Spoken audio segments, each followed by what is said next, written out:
इस जिंदगी से बेहतर मौत गैंगरेप की घटना ने हमारी जिंदगी नर्क बनाकर रखा। हम दोनों साथ बैठते तो हैं, लेकिन एक दूसरे से नजर नहीं मिला पाते। रह रहकर वह मंजर याद आता है। गलती से भी भूल जाए तो लोग याद दिला देते हैं। अब जिंदगी बोझ की तरह है।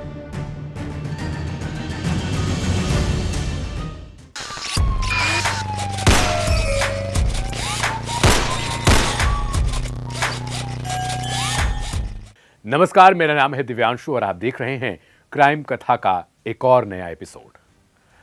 आज हम देश में होने वाली उन तमाम दुष्कर्म पीड़िताओं, दुष्कर्म से जूझने वाले उन लोगों और उनके परिवार की एक व्यथा लेकर हाजिर हैं।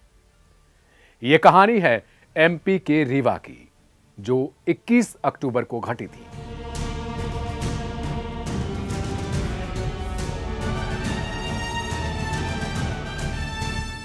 यह घटना तब हुई जब एक नव दंपति, यानी जिनकी शादी तकरीबन 5 महीने पहले ही हुई थी, वो काल भैरव मंदिर गए थे और वहां से लौटकर वो जब जाते हैं एक ऐसी जगह पर जहां वो कुछ समय बिताना चाहते हैं और बैठकर एक दूसरे से बातचीत करना चाहते हैं, वहीं पर उनके साथ गैंगरेप की घटना होती है और उनके साथ मारपीट की जाती है।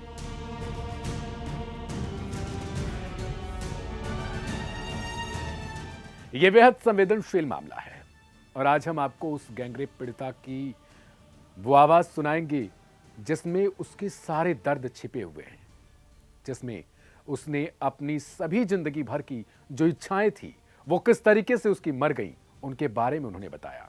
इसके अलावा उनके पति, जिनकी शादी पहले ही मैंने बताया कि 5 महीने पहले इन दोनों लोगों ने की थी, लव मैरिज की थी।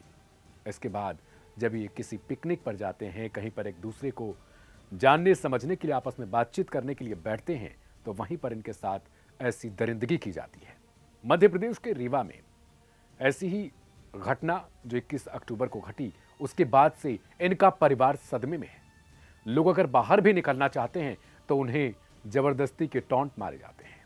इन पर ऐसे ऐसे तंज कसे जाते हैं, ऐसी ऐसी टिप्पणियां की जाती हैं जिसे सुनने के बाद जिन परिवार वालों और इस पति, महिला या फिर जो भी इनसे सगे संबंधी हैं, अगर वो सुन लेंगे तो शायद उन्हें रात की नींद तक ना आए। पीड़ित महिला, पीड़ित पति, इन दोनों के लिए भी ये ऐसा माहौल बन चुका है, अगर ये कमरे में भी आपस में बैठते हैं तो इनकी नजरें नहीं मिल पाती। ये आपस में अब बातचीत करने से भी सहम जाते हैं। पति का कहना है कि शादी के कुछ दिन बाद तक, यानी महीनों तक, ये एक दूसरे को इतना प्रेम करते थे, एक दूसरे के लिए जीने मरने की कसमें खाई थी, यहां तक कि इन दोनों ने सामंजस्य बिठाकर एक दूसरे के परिवार वालों को मनाया कि हमें लव मैरिज करने दें।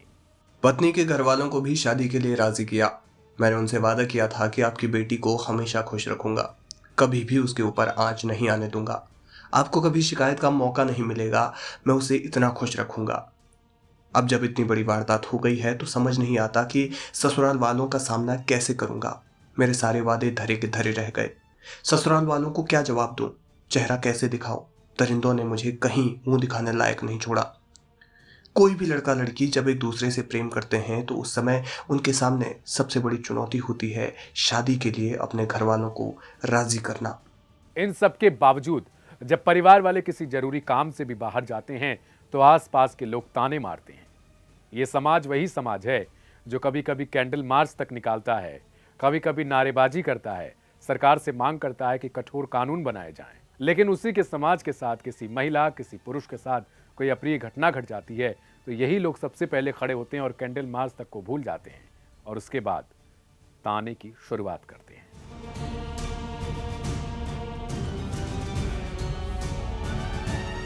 अब हम आपको उस पीड़ित महिला की उस दर्दनाक कहानी को सुनवाते हैं। उन्हीं की जुबानी आपसे बहुत ज्यादा रिक्वेस्ट है, पैद आप सभी से बहुत ज्यादा रिक्वेस्ट है मेरी कि इसे पूरा सुनिएगा, ताकि आपको भी समझ आ सके कि आखिर जो दुष्कर्म पीड़िताएं होती हैं, जो लोग होते हैं, उनके साथ क्या बीत रहा होता है।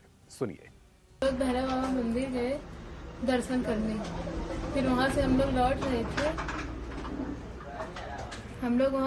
रहे थे। थोड़ा आगे आकर हम लोग रुके 2 मिनट के लिए, पति पत्नी।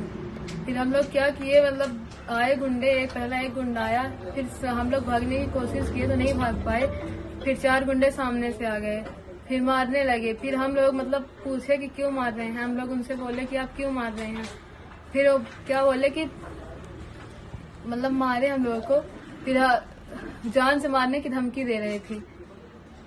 उसमें से फिर वो बता रहा था हम मीडिया प्रभारी की लड़का हैं। फिर वो बोला कि तू पुलिस को चाहे जा कर ले, पुलिस हमारा कुछ नहीं कर पाएगी। फिर हम लोग बोले हम लोग को छोड़ दीजिए, हम लोग पति पत्नी है, तो अभी हम लोग के साथ गलत कर रहे थे। उसमें से हम लोग चिल्लाने की कोशिश किए तो हम लोग मतलब कांच की बोतल बता रहे थे कि जो चिल्लावे तो जान से मार दे, जान से मारने की धमकी दे रहे थे। आपके साथ अलग अलग सब लोग दुष्कर्म किए हैं कि अलग अलग किए हैं, एक साथ नहीं किए। कितने लोग थे आपके साथ? हम लोग हमारे साथ 5 लोग थे। और गलत कितने लोगों ने 5 ही लोग किए हैं गलत। वीडियो भी बना रहे थे हम लोग की। और कुछ भी धमकी दे रहे थे कि किसी के पास जाओगे तो ये करेंगे? और धमकी दे रहे थे कि पुलिस के लगे चाहे चले जा, चाहे कलेक्टर के लगे चले जा, हमको कौन पुलिस हमारा कुछ न कर पाई। और ऐसा भी कुछ हमने बोला कि पर डे हमारा ये काम है, हाँ, ऐसा कुछ बोल रहे थे कि हमारा यही रोज का धंधा है, हम लोग यही प्लान में ही रहते हैं 8-10 लोग। तो आपने जान बचाने की कोशिश की तो फिर उसके आगे क्या हुआ? हम जान बचाने की हम लोग भागने की कोशिश कर रहे थे, तो हम लोग मतलब बाइक वाइक की चाबी, फोन सब छुड़ा लिया गया। फिर मार पीट भी किया हम लोगों के साथ। फिर आपका फोन दोबारा लौटाया गया क्या? फिर हमारा फोन मेरे पति को मेरा फोन नहीं दिया गया। फिर मेरे पति जाते थे फोन लेने तो उन्हें पत्थर से मार रहे थे। उनके पीड़ित महिला, उनके पति और उनके परिवार वालों का नाम हमने गुप्त रखा है, लेकिन वो नाम हम आपको जरूर सुनाएंगे जिन्होंने इस अप्रिय घटना को अंजाम दिया। वो दरिंदे जिनकी संख्या 8 से 9 के आसपास थी, इनमें से 4 से 5 ने गैंगरेप की घटना को अंजाम दिया। ये सभी नशे में थे। इनमें से एक ने अपनी इस कहानी को खुद बयां किया। हालांकि उसने कैमरे के सामने यह कबूला कि उन्होंने किस तरीके से इस घटना को अंजाम दिया।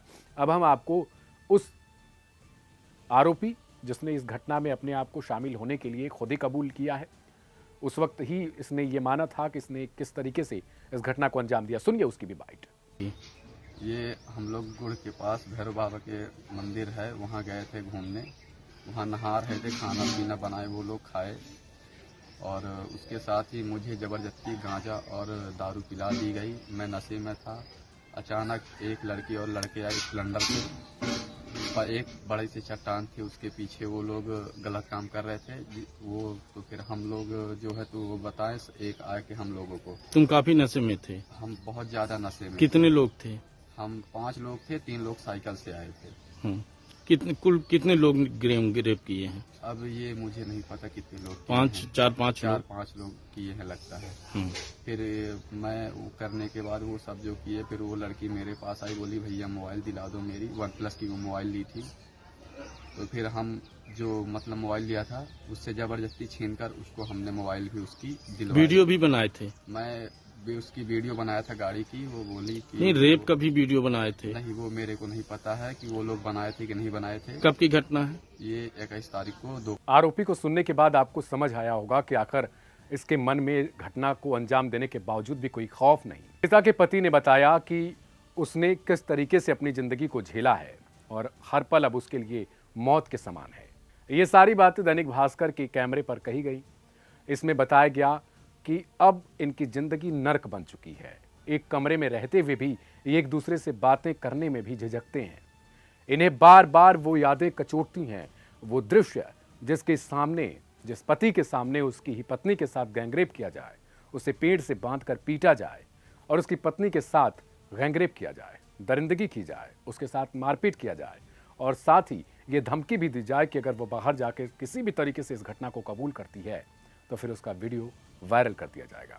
ये दरिंदे घटना से पहले लिट्टी और चोखा बनाकर खा रहे थे, नशा कर रहे थे, और इसके बाद इन्होंने देखा कि 2 जो लोग हैं यानी पति पत्नी जो हैं वो एक किनारे पर बैठे हैं, वहां पर बातचीत कर रहे हैं।